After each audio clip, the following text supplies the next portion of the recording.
तुर्की का राष्ट्रपति भवन। यहां आकर रुकती है जेलेंस्की की कार। बाहर उनका स्वागत करने के लिए तैयार हैं तुर्की के राष्ट्रपति अर्दोआन। बारिश हो रही है और जेलेंस्की ना भीगे, इसके लिए अर्दोआन छाता लेकर कार तक पहुंचते हैं। एक ही छाते के नीचे गर्मजोशी से मिलते हैं दोनों लीडर। दोनों साथ साथ एक छाते के नीचे राष्ट्रपति भवन के एंट्री गेट की तरफ बढ़ते हैं। एक बार फिर तस्वीर खिंचवाई जाती है।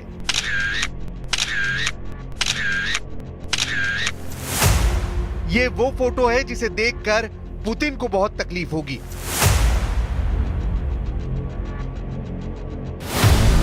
अर्दोआन के हाथ में छाता, और इस छाते के नीचे सिर्फ जेलेंस्की नहीं है, इस छाते के नीचे है जेलेंस्की की बगावत, इस छाते के नीचे है जेलेंस्की की जिद, और इस तस्वीर में छुपी है जेलेंस्की की नई जंग।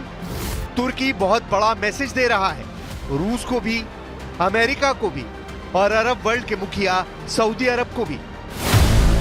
जेलेंस्की और अर्दोआन की छाते वाली इस तस्वीर ने मॉस्को से लेकर कीव और रियाद से लेकर वॉशिंगटन डीसी तक तहलका मचा दिया है।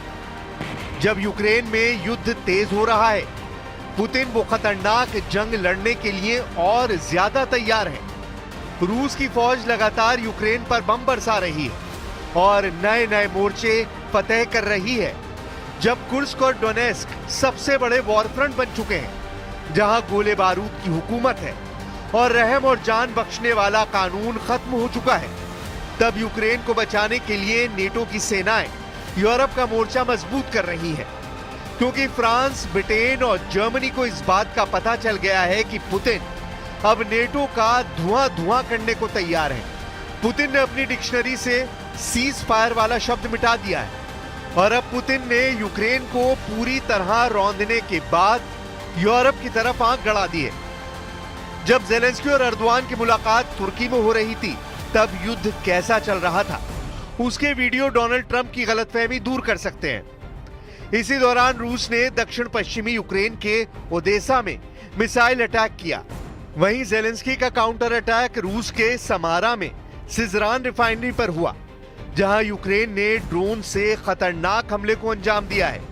यानी जेलेंस्की को तुर्की से बड़ा हौसला मिला है और यूक्रेन का युद्ध रुकने का नाम नहीं लेगा। इस बात की गारंटी जेलेंस्की से भी मिल रही है, और पुतिन तो पहले ही बहुत ज्यादा हमलावर है। यूक्रेन और रूस में हुए ताजा हमले रियाद में हुई अमेरिका और रूस की मीटिंग के बाद हुए हैं।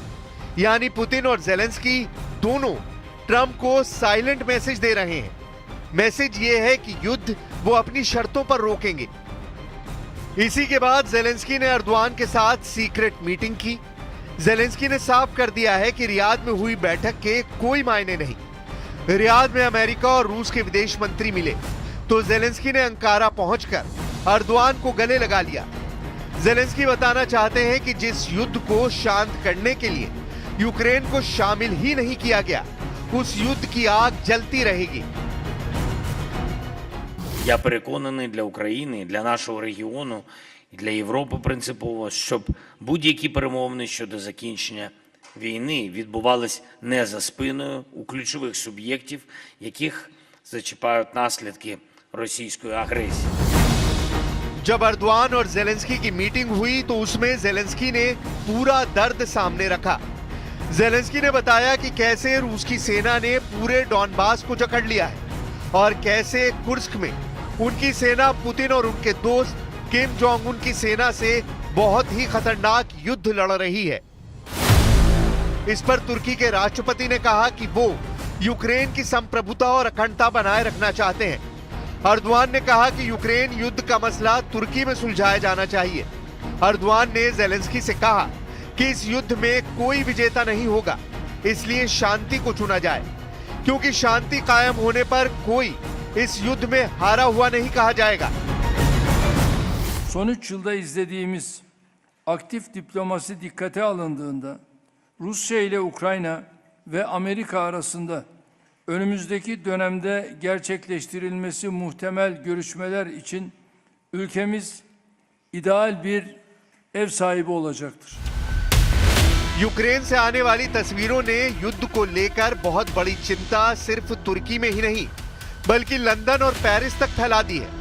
पुतिन की सेना ने जिस तरह से यूक्रेन में तबाही मचाई है, उसके बाद जेलेंस्की के सामने सरेंडर के अलावा कोई रास्ता नहीं बचा है, क्योंकि अब तो ट्रंप भी अपनी शर्तों पर युद्ध विराम करवाना चाहते हैं और ये बात जेलेंस्की को पसंद नहीं आ रही।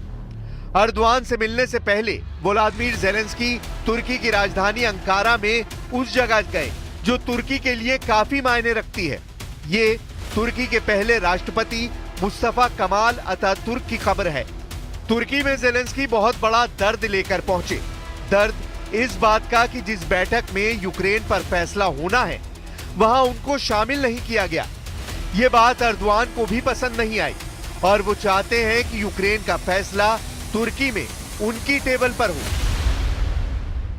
Savaşın kazananı, barışın kaybedeni olmayacağı anlayışıyla savaşın ilk gününden bu yana taraflar arasında müzakere edilmiş bir barışın tesisi için yoğun çaba sarf ettik. Zelensky को पता है कि अर्दवान कुछ कर सकते हैं, इसलिए गाड़ी से उतरने और एक ही छाते के नीचे अर्दवान के साथ राष्ट्रपति भवन की सीढ़ियां चढ़ने तक और इसके बाद मीटिंग हॉल में से लेकर अर्दवान से अकेले में मिलकर जेलेंस्की ने बड़ी शिकायतें की हैं। उनकी डिमांड बहुत साफ है, जिससे सवाल उठता है कि क्या जेलेंस्की को अब डोनाल्ड ट्रंप पर यकीन नहीं रहा। जेलेंस्की चाहते हैं कि शांति वार्ता में यूरोपीय संघ को शामिल किया जाए, तुर्की को शामिल किया जाए और ब्रिटेन भी हो। यानी रियाद में अमेरिका और रूस की बैठक को जेलेंस्की ने पूरी तरह खारिज कर दिया है। Європа в широкому сенсі, а це і Євросоюз, і Туреччина, і Британія мають бути залучені до розмов і розробки потрібних безпекових гарантій разом з Америкою, які стосуються долі нашої частини світу. Війна триває у нашій частині світу. पुतिन के युद्ध के खिलाफ जेलेंस्की इसलिए बहुत टूटा हुआ महसूस कर रहे हैं क्योंकि यूरोप से सिग्नल नेगेटिव मिल रहा है।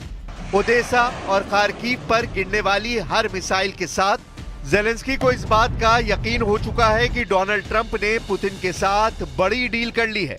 डील ऐसी जिसका सबसे बड़ा नुकसान यूक्रेन को होगा।